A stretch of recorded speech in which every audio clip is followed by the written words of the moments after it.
La Basse-Terre, pays de vanille, de cacao et de café. Nichée depuis le XVIIe siècle au pied des monts Repos et du Gros Morne, l'habitation caféière Vanibel ferme ses portes. Nous sommes en 1944. Le café guadeloupéen n'a plus la cote dans les ports du monde. Il ne s'exporte plus. La canne à sucre et la banane gagnent du terrain. Les 20 millions de pieds de café recensés depuis le début de la colonisation sont arrachés.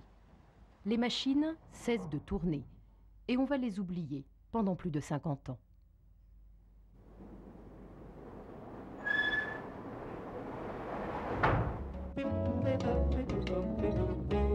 Arôme, arôme, t'as cet arôme des trottoirs lits de Bogota.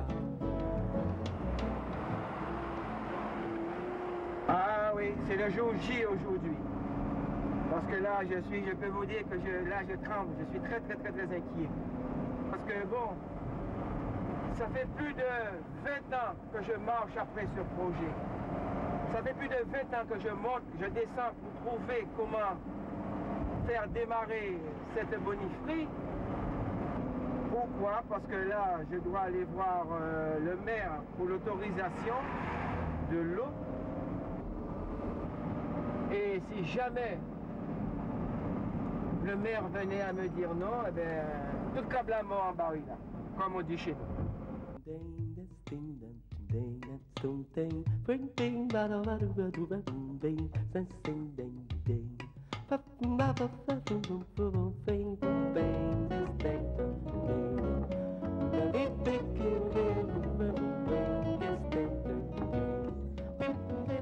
Propriétaire du domaine Vanibel, Victor Nelson a donc en tête de faire revivre ce passé.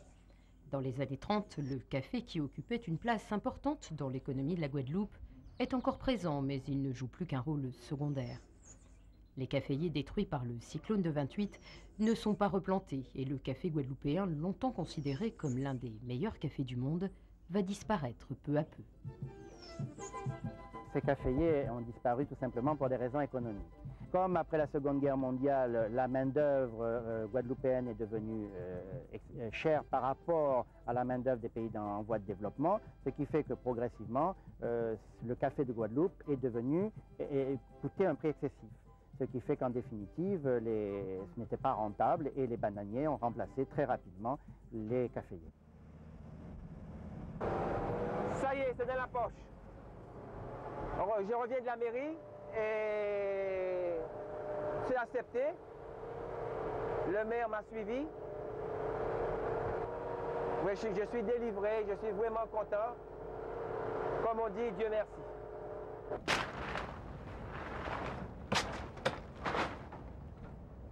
C'est gagné pour cet ancien soudeur à l'arc reconverti dans l'agriculture. Il va pouvoir réaliser son rêve et entamer les grands travaux. Il faut dire que la tâche est délicate puisqu'il s'agit de restaurer à l'identique la bonifierie de la plantation de café Vanibel. Son mécanisme date du 19e siècle. La première étape, c'est de rénover l'ancien canal pour acheminer l'eau jusqu'à la grande roue qui elle-même va entraîner les pilons pour décortiquer les grains de café. Alors, j'ai découvert cette arrivée d'eau, je dirais presque accidentellement. J'ai tout ce canal à faire.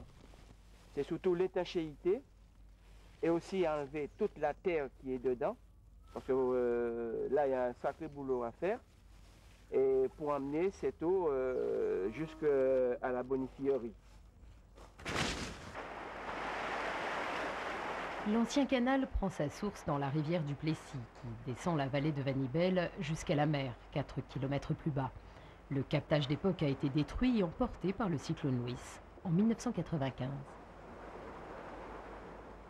La restauration, moi je pense que ça va jamais vite. Bon, il faut surtout savoir, au début, il y a eu la DRAC, le conseil général, mais vous savez, ils ne sont jamais pressés. Les travaux étaient suivis au départ par l'architecte bâtiment de France. C'est pas moi qui l'ai désigné. C'est le conseil général, le parc, la DRAC, tout ça qui est désigné. Mais il y a eu des conventions, ça ne me convenait pas. Et c'est à partir de là qu'ils m'ont lâché. Et puis quand j'ai vu que ça n'avançait pas, je me suis mis en tête à trouver des gens capables de m'aider. Bon, monsieur Brun, Amandé Wavina pour conseiller moi à Simoulin là, parce qu'il a fait marcher. Ouais. Bon, des cerises là. Quand on va penser, est-ce que ils sont bons? C'est un très bon des cerisiers. Il est en bon état. Ouais. Alors, il peut marcher très bien. Bon. Cuivre là, pas de problème. Non, tu n'as pas de problème. Grage, pas de problème. Non, pas de problème. C'est des bons grains, les dents qui naissent. Ok. Yes. Si demain matin, il vient bon, est-ce qu'on peut faire une bonne moi? Oui. Pas de problème. Oui, c'est pas ce métier, moi. Ok. Monsieur Brun, c'est quelqu'un quand même qui est déjà à la retraite. Et qui m'a donné beaucoup d'idées, qui m'a beaucoup aidé. Et son père déjà était déjà dans le métier. Et c'est de son père qu'il a tout appris. Et moi, je pense, après lui, je ne sais pas s'il y en aura d'autres. Et je dis que c'est malheureux. Je sais faire, parce que j'ai appris ça depuis à l'âge de 14 ans avec mon père. Hein. Il me donnait des coups des PC pour pouvoir écouter. Hein. Mais à qui bois ça fait d'abord? Eh bien, ça fait dans Poirier. Ouais. Et Poirier, c'est bois le meilleur pour faire ces travaux-là, ça. Ouais. Et Piouquet, hein? Bois Piouquet. Ces bois de levier là, ça. Ah, il faut changer ça, là. Oui, mais c'est un travail, c'est à qui bois nous pas faire ça? Eh bien, on peut faire dans Agouti. Agouti, sont belles bois, un bon bois. Où là, on va trouver ça? Eh bien, on va trouver ça en forêt. En forêt ici, ça, hein? Voilà, on va aller chercher ça. On va aller chercher ça. Oui, mais à quelle période on va couper ça? Eh bien, on va couper ça. Premier vendredi de la ligne, mercredi de la ligne, pour y pas piquer bon bois. Premier vendredi de la ligne, on va couper ça? Oui, et tchéaï, on va prendre l'eau bien. Oui, pour paquet là? Oui. Bon, d'accord. Pas de son poirier, ça? À Poirier, c'est plutôt on agouti. On agouti. Ouais. Parce que bon, là, ça va être costaud. Ouais, hein? c'est un bois costaud et puis il pas éclater, fan aussi. Ouais. Alors, vous, quoi, donc, vous pouvez faire tout ça, ben, moi? Oui, on peut faire ça pour. Pas de problème. Pas de problème. J'ai eu la chance aussi de rencontrer M. Félix. Et c'est M. Félix, finalement, qui a terminé ce travail. C'est un jeune, mais il y a son père qui est derrière. Alors, c'était marrant, parce que dès qu'il était un petit peu, on sentait des moments, il était un petit peu dépassé, toc, le papa arrivait. Et dès que le papa arrivait, ça repartait. Monsieur Félix, pièce maîtresse là, ça, nous allons prendre, nous allons mettre les deux bouts là, comme ça. Attention, hein. Poussez. Doucement, doucement. Attention. Ok, c'est bon. On m'a accompagné avec plus gaz qui ça quand même. On va demander plus gaz. Ça t'en là? Ouais. On va demander plus gaz pour sortir. C'est tout bon. Il va sortir. Voilà. Ah oui. Mais s'il n'y a pas de l'eau, ça, touchez ça. Vous voyez? Parti l'eau ça en dernier. Maman. Pour la bonifrie, il faut mettre des bois durs parce que bon, tout le temps il y a de l'eau, ça prend de l'eau, parce que ça va à l'intérieur, quand ça marche, il va y avoir de l'eau. Hein? Alors il faut qu'il y ait un bois très résistant. Oui, de préférence, en fin de compte, des bois du pays qu'on trouvait dans le temps. Mais c'est vrai que maintenant on en trouve de moins en moins, donc c'est pas évident. Systématiquement, on est obligé d'utiliser des bois venant d'extérieur. On ne peut pas se permettre quand même de venir tous les ans à faire des réparations sur des trucs comme ça. Alors ce qu'il faut au départ, moi je pense qu'il faut faire le maximum.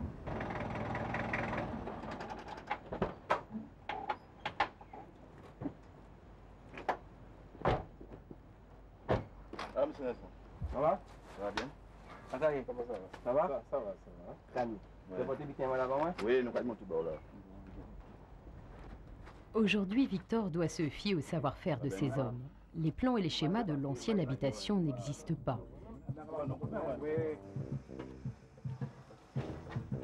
L'origine même du nom Vanibel est encore contestée. Vanibel, alors il y a beaucoup de gens qui pensent que ça vient du mot vanille, Mais non, il paraît que c'est le premier colon qui est arrivé là, c'était un Hollandais, le nom de Van Berg. Il y en a qui disent Van Berg, il y en a qui disent Van Nibel. C'est la Révolution française qui a fait disparaître une grande partie de ces familles. Et ils ont disparu avec l'arrivée de Victor Hugues et se sont installés donc dans les régions, dans les îles avoisinantes ou même ce qui dansent aux États-Unis d'Amérique. Il y a des grosses pièces quand même, il fallait transporter. Mais enfin, on était plusieurs, même moi j'ai mis la main, mon frère a mis la main, et puis c'est comme ça on a été, on a pu transporter ces pièces jusqu'ici. On va faire.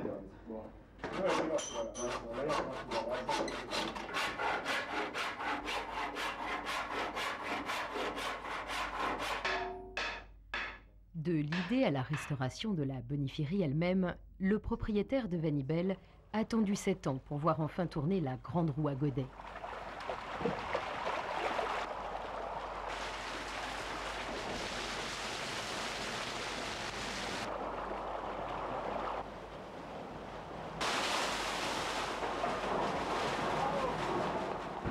Si j'avais gagné au TRC, je serais très content aussi, mais là je peux vous dire c'est pas un TRC, mais c'est tout comme.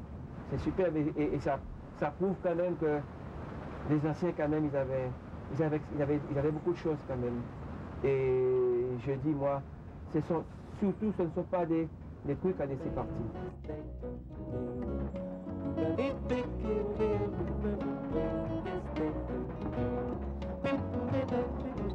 Il y a déjà peut-être qui pensent que ça va faire sur un musée, même non.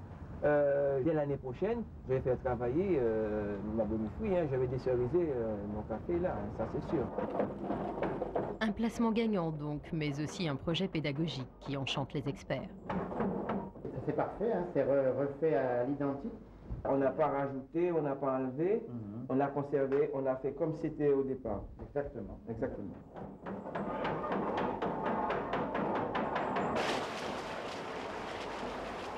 Ce que je veux dire aux jeunes, c'est que l'avenir ne se concrétise pas en 2 ans.